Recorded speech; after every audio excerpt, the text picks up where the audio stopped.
Hey friend, this is the Traveling Wellnesspreneur podcast, and I'm your host, Allie Temple. I travel full-time running my dream wellness biz from the tropics, and I want to share with you how you can create a lifestyle of freedom and purpose too. Stay tuned for inspiring and fun conversations that will empower you to take action towards your dream lifestyle of travel and freedom. Let's get into it.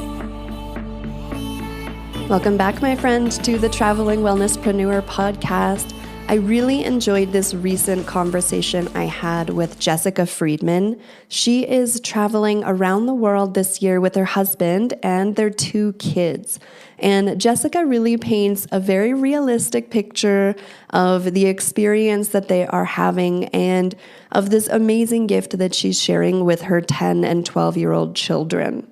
Jessica Freedman is the founder of MamaShakti Prenatal, a spinning babies certified parent educator, birth doula, and prenatal-postpartum yoga teacher and corrective exercise specialist. She began MamaShakti in 2018, and it was the first Yoga Alliance prenatal yoga teacher training in the Tampa Bay Area. In 2020, just after COVID, she took the training virtual and has trained hundreds of yoga teachers and professionals how to teach prenatal yoga. Now, MamaShakti has expanded its offerings, bringing childbirth, education, doula support, and postpartum corrective exercise training to mothers and families all over the world. Jessica is currently traveling through Southeast Asia with her husband and 2 children. She's studying birth culture and support in other cultures to bring more well-rounded support to her local community and to her clients throughout the world. So before we do get to this episode with Jessica, and I can't wait to share some of the inspiration that she shared with me, don't forget that you can still join us in Sayulita at my upcoming retreat this February 15th to 19th, 2024. Registration is closing very soon, so if you are catching this before that date, check out the show notes to get the link to learn more about the retreat, or you can send me a DM on Instagram if you have any questions and if you want to check and see if we still have any space available. Now, here is my conversation with Jessica. Well, welcome, Jessica. I'm so excited to chat with you today. Thanks so much for joining me. Do you want to let us know where you are joining us from today? Yeah, so we are on the island of Penang in Malaysia, and we are in the area of Georgetown. Awesome. How long have you been there for now? We have been in Penang for a month. We were in Batu Ferringhi, which is like the northern tip of the island, a little more of a beachy, laid back vibe. And then we moved to Georgetown last week, and it's a little more city, and it's been good because the kids, we've been able to connect with some other families, whereas Batu Ferringhi was a little more isolated. It was great, but we were kind of craving that connection of other families. Yeah.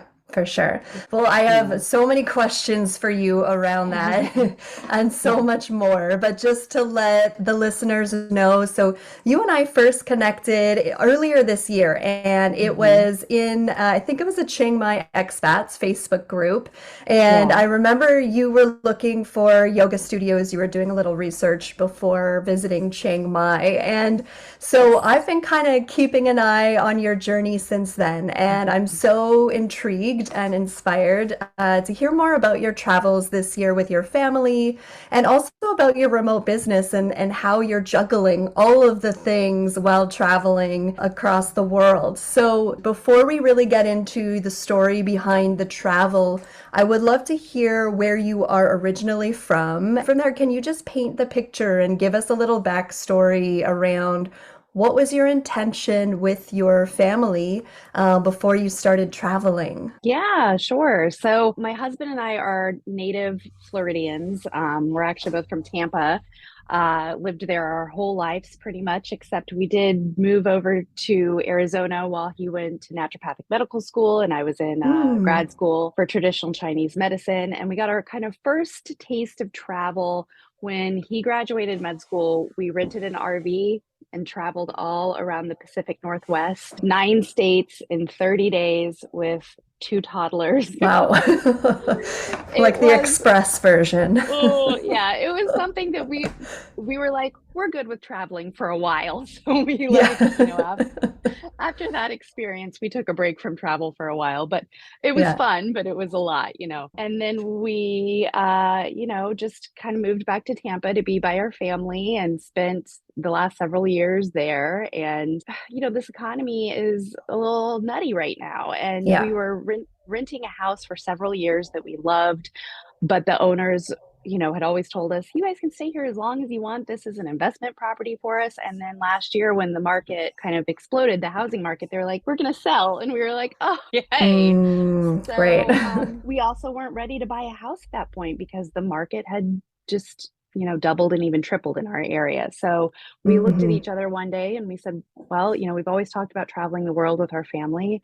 It's kind of now or never. So off Hmm. we went. And in less than 2 months, we sold most of our stuff and put the rest in storage and slowly left our life in the US to travel to Southeast Asia. And the original plan Nice. was to stay in Thailand for 6 months, Hmm. but that changed. Yeah, as things do when you travel. Absolutely. Mhm. Yeah, it definitely it's always a fluid situation. I can't even imagine with a family. So you have, how many kids do you have? I have two. They are Yeah. 10 and 12. Okay. Um, That's awesome. so So yeah. you've been on the road for how long now? How long have you been in Asia for? We got here in mid-July, so we've been Okay. here now for almost 6 months, and Yeah, cool. And so the plan is tentatively spend a year overseas and then reevaluate. Is that kind of the idea? Yeah, yeah. The cool. the the original plan was 1 year in Asia, Hmm. and Okay. we think we're going to go back a little early. We've got a couple more Hmm. places we're going to visit. We have some family coming over to visit us, but I don't think we're going to make it to July of 2024. Okay. Yeah. Yeah. Okay. And so where have you been so far since July? You mentioned Thailand and that you're in Malaysia now. So you've been between the two, but you've been moving around every couple of months. Is that about right? Pretty much.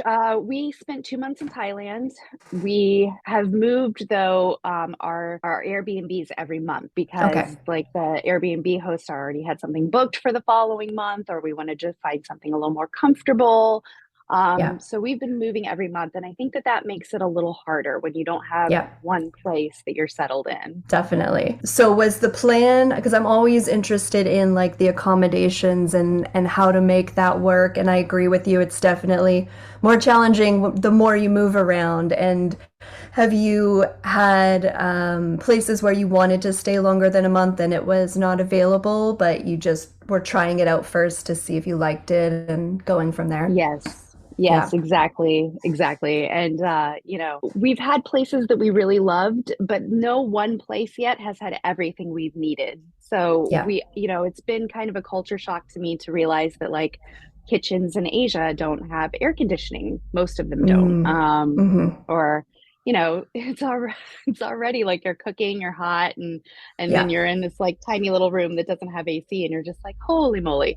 Or there are no ovens, or Yep. the utensils that a lot of Asian families use to make their food are very different than the utensils that Yep. we use. So Yeah. there have been places that have almost checked every box, but no one place that has just been like, yes, this is it yet. Yeah. Yeah. Well, that actually brings me to my next question because I think that there are a lot of people out there that are curious and interested in doing what you're doing or kind of dipping their toe into travel. And I love to demystify all the things about travel, not only the benefits, but also the challenges because we're being honest here and there are a lot of challenges, especially when you're overseas and you're all the way across the world and you're running a Yeah. business and you have a family and all of that.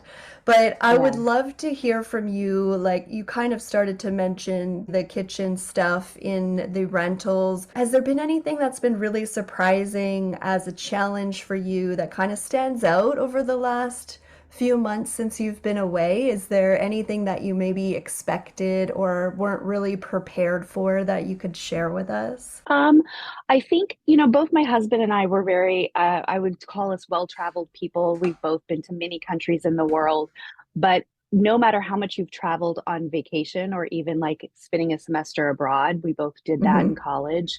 Mm-hmm. Nothing prepares you for a full time move to another country except for time and your own experiences. So, no matter how many Mm. blogs you read, no matter how many families you talk to, until you get there and you're in it and you're experiencing it on your own, it's very hard to realize that it's a big adjustment. And I use the words culture shock lightly because we love the culture, but Yeah. there are many things that are just like, whoa, this is so different. And it takes your nervous system a minute to adjust to that. Yeah. So, and then when you have kids and you're like trying to do the own adjusting as an adult and then it kind of like adjust your kids, Mm-hmm. it's just, it's overwhelming at times. Yeah, for sure. Is there anything with the kids that you found particularly a big adjustment to as far as being there for them or seeing something that they've gone through that you might not have been prepared for or really expected? Yeah, like so we homeschool. They do virtual school.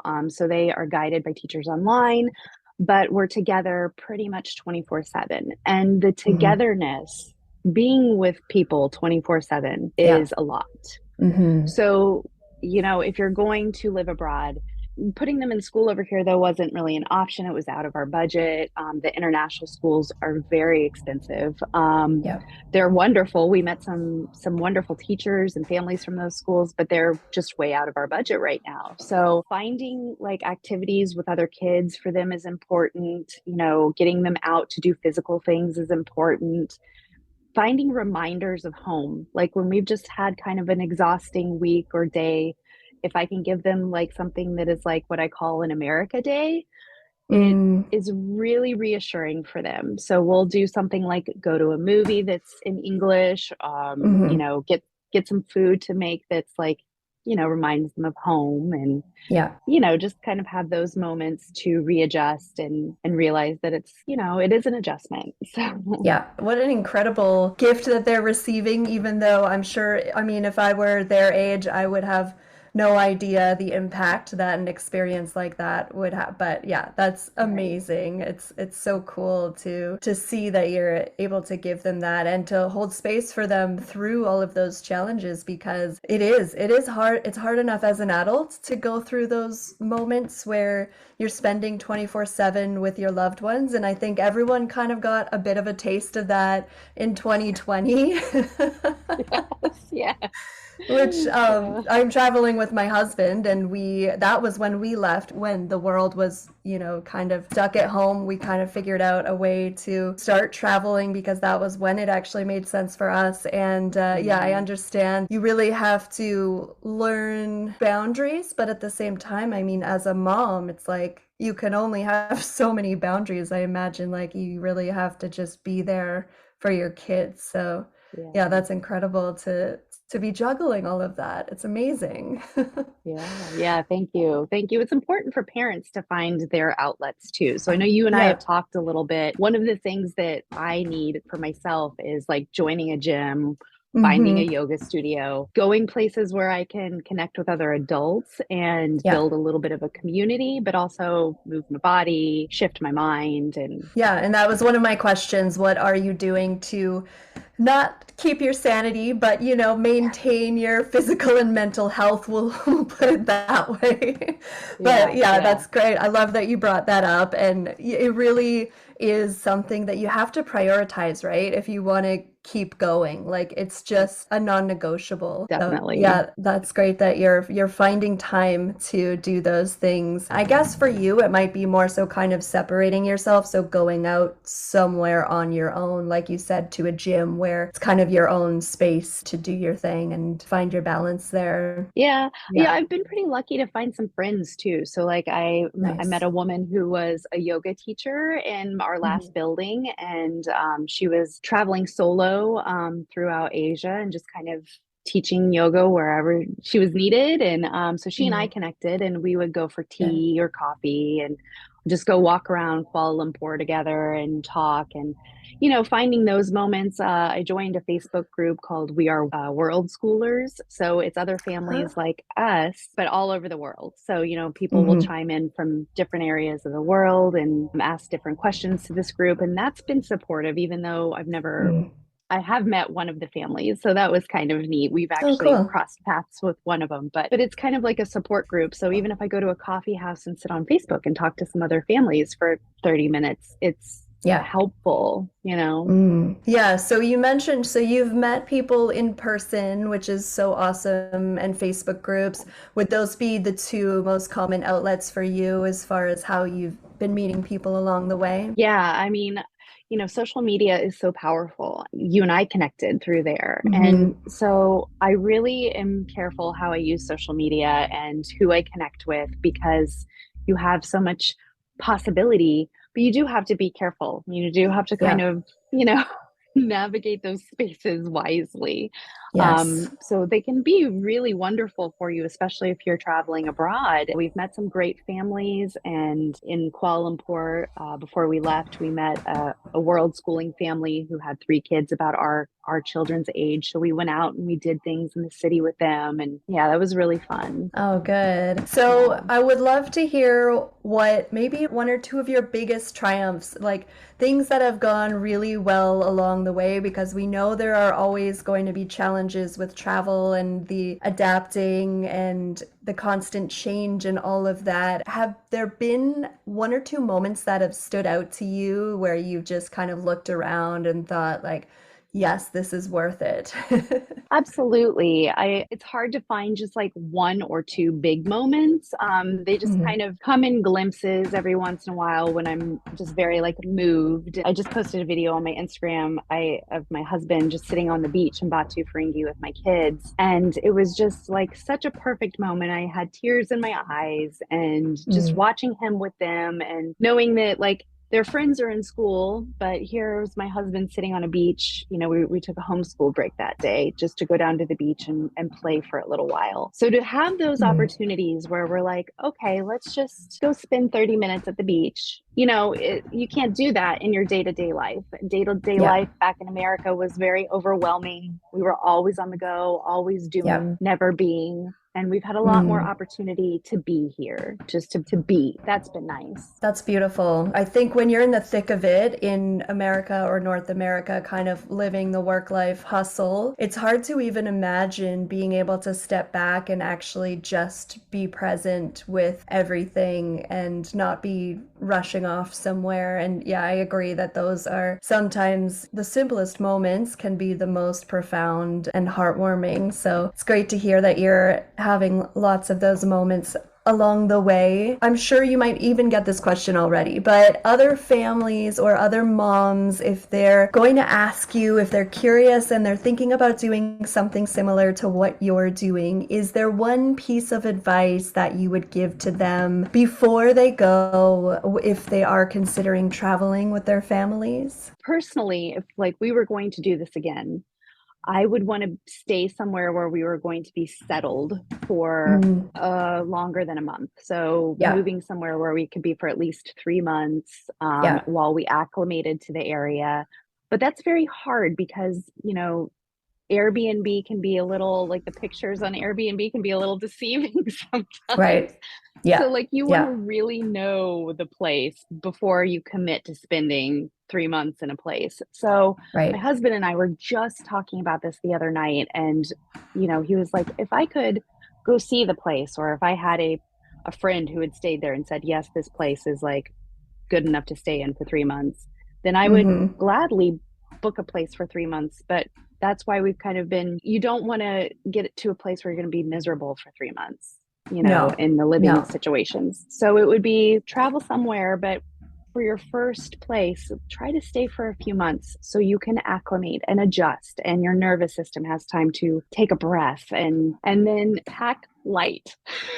Mm, we, mm-hmm. we Yeah, overpacked. We overpacked, yeah. and we've been getting rid of stuff along the way. You don't realize how much you're going to buy when you're Yeah. overseas. You don't need as much as you think you do. And I think that's so important because we have this idea of like, we're not going to have all the things we need. But I think generally from the people I've talked to, there's a lot of packing of just the stuff that can be bought overseas. And it's like not the stuff that you might actually really want that you can't get overseas. Right. There's like a fine art, I think, to the packing. And yeah, I've learned a lot over the years as well. And my husband and I started packing quite like a little too light, and we've picked up some things along the way. But I think the longer we go, the more we realize it's not really the clothes that we need. It's more the stuff that help keep us healthy and help this feel sustainable. And we're actually back visiting family now, and my husband is like, okay, when we get back on our travels in a couple of weeks,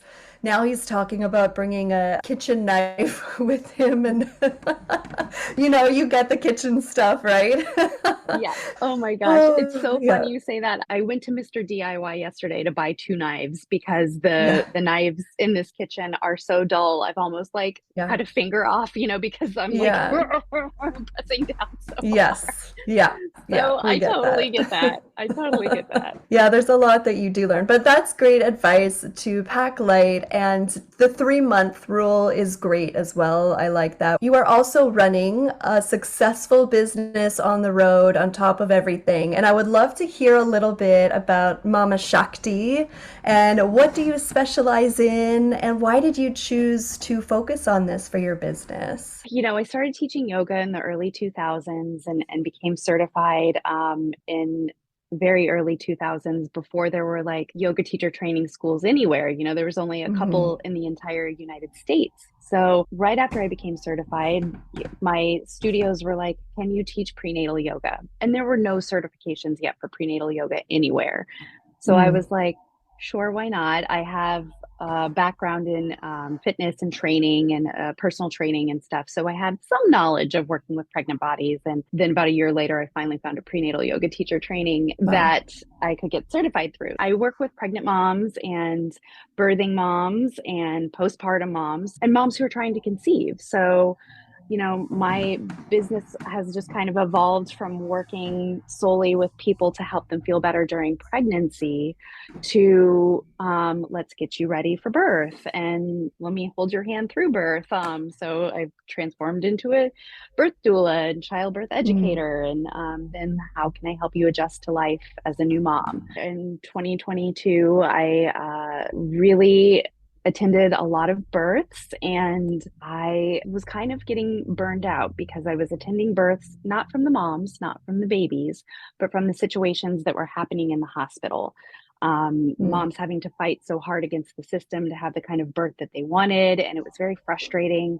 So part of the whole reason that we traveled was I wanted to learn more about birthing cultures in different parts of the Mm. world because I understood that there were so many cultures that have pregnancy and birth and postpartum, just the ancient practices woven into modern life and adapted for modern life. And I have realized for a long time that that's kind of what we've lost in North America is the ancient practices woven into our modern life. So I took a pause from seeing clients, and I still see some clients virtually on the road. But obviously, as I've been traveling abroad, doulas have different roles in different countries, and some of them Mm. aren't even allowed in birth spaces. So I've had to be Hmm. very careful how I navigate what I do in different countries so I don't break any laws. And Yeah. I've just kind of taken these last 6 months to step back and learn and be a student myself so I can better serve my community when we return to America. So that's what I've Mm. been doing. And I'm already starting to accept some clients for 2024. Oh, So nice. when Yeah. we get back and Yeah. yeah, so but MamaShakti is all about supporting families through all of the stages, preconception, Mm. pregnancy, birth, postpartum, motherhood, perimenopause, menopause, these sacred transitions of womanhood Hmm. and motherhood. So that's what Wow. that's all about. That's amazing. Yeah, that's so Yeah. cool that you've been able to step back and be a student in these different cultures and really take in how different the world runs in different areas, especially in Asia. So, as you balance your business and homeschooling your children and travel and family time, you talked about what helps you stay balanced and taking care of your health. Is there any other tip that you could give as far as balancing more of the work stuff with the travel? Is there a routine or anything that you put in place that helps you get everything done when it needs to get done? In the beginning, when the kids first started their virtual schooling, I really had to put a lot of my business on the back burner and just attend to it in little bits. And now that they understand how to use the platform, they know how to navigate the online spaces and do their lessons and turn their lessons in and all of that stuff. I've been able to focus a little more on the business, but I've also learned these steps on how to schedule my social media so I can sit down in 2 hours and create all my social media posts, write all the captions, and schedule them to roll out throughout the week. I've Yeah. learned how to use Chat GPT to help me write a lot of my Yeah. articles and my social Yeah. media posts. I've just tried to be like present in online like business groups and spaces that teach me these little tips and tricks to help make my business more efficient so Hmm. I can have less time behind the computer or behind my phone and more time for the kids or just more time away from my screen because screen time, it wears on you when you're traveling. Definitely. So be strategic with your time and spend less time on screens. That's awesome. That's so important and something that you really do need to have under your wing when you're traveling because there's also so much screen time just around the travel in itself, right? Yeah. Like booking the Airbnbs and the flights, researching each new city and all of that Yeah. stuff. So I love to hear Yeah. that you have so much in place to make sure that your life is balanced and that you're able to really prioritize your family and the experiences that you're all having in these different cultures and that you're just making the most of your time there because even though it can be challenging, I'm sure that you know that you're not going to look back on it with any regrets, right? No, definitely not. I mean, we are so grateful for this time over here, and it's made us appreciate what we had at home too. I don't think we really realized as Americans how good we have it. And that was Yeah. one of the biggest reasons we wanted to travel too, was to expose our children to the world around them. And while we've stayed in some really nice cities, there are also parts of the cities that you really realize a lot Mhm. of people struggle. A lot of people don't have even the basics, they Yeah. don't have access to clean water. They don't have access to food every day. They might have a roof over their head, but that roof is leaking and that Yeah. home does not have AC and it's 90 degrees every day here and Hmm. 90% humidity and there's rats around their building. It's showing our kids like, listen, we really have a charmed life. I think it's put just some perspective into their little 10 and 12-year-old brains that Yeah. I'm not sure they could have ever really gained in America. Definitely. So, where are you guys off to next? What's next on the travel itinerary? Our family's coming out here, and we're meeting our Nice. family in Phuket in the end of January. And then we're going to, I think, travel maybe to Borneo and Sumatra and see some of the animal sanctuaries. Then I think we're planning on coming home after that, coming back to America. So that's kind of our general plan right now. It might Yeah. change, but Right. Yes, I know how that goes. Good to have a few months of general plan and be open to how it pans out. That's yeah. exciting. For those who are interested in MamaShakti, where can people connect with you and learn more about your offerings? So I am on all the social channels. My handle is at MamaShakti Prenatal. And we have a newsletter that I always put out like tons of, freebies and like video links for my community. So make sure to sign up for my newsletter.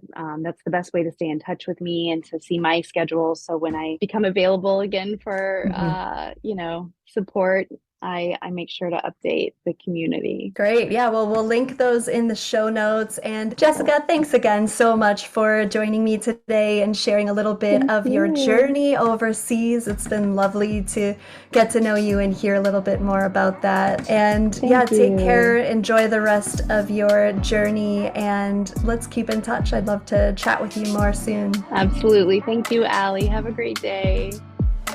That's it for now. Thanks so much for joining me, and until next time, let's stay connected. Follow me on Instagram at Allie Temple Yoga. Join us in the Traveling Wellnesspreneurs Facebook group. And if you enjoyed this episode, please take a minute to subscribe, rate, and review the podcast. See you next time.